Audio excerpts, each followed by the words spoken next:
अथ केनोपनिषत् प्रथमः खण्डः। ॐ आप्यायन्तु ममाङ्गानि वाक्प्राणश्चक्षुश्रोत्रमथो बलमिन्द्रियाणि च सर्वाणि सर्वं ब्रह्मोपनिषदं माहं ब्रह्म निराकुर्याम् मा ब्रह्म निराकरोद निराकरणमस्त्वनिराकरणं मेऽस्तु तदात्मनि निरतेय उपनिषत्सु धर्मास्ते मयि सन्तु ते मयि सन्तु। ॐ शान्ति शान्ति शान्तिः।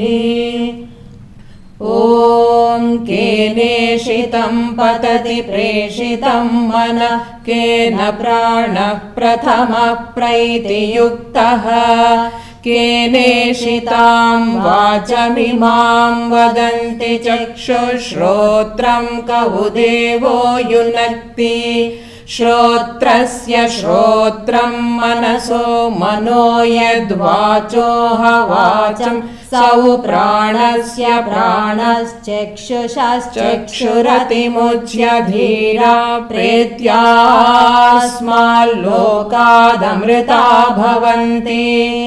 न तत्र चक्षुर्गच्छति न वाग्गच्छति नो मनो न विद्मो न विजानीमो यथैतदनुशिष्यादन्यदेव तद्विदितादथो अविदितादधि इति शुश्रुमपूर्वेषां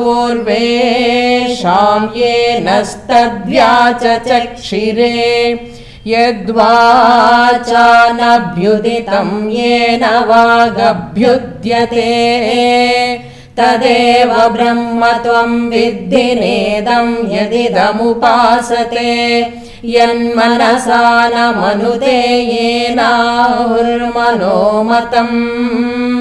तदेव ब्रह्म त्वं विद्धि नेदं यदिदमुपासते यच्चक्षुषा न पश्यति येन चक्षुगुंषि पश्यति तदेव ब्रह्म त्वं विद्धि नेदं यदिदमुपासते यच्छ्रोत्रेण न शृणोति येन श्रोत्रमिदं श्रुतम् तदेव ब्रह्म त्वं विद्धि नेदं यदिदमुपासते यत्प्राणेन न प्राणिति येन प्राणः प्रणीयते तदेव ब्रह्म त्वं विद्धि नेदं यदिदमुपासते।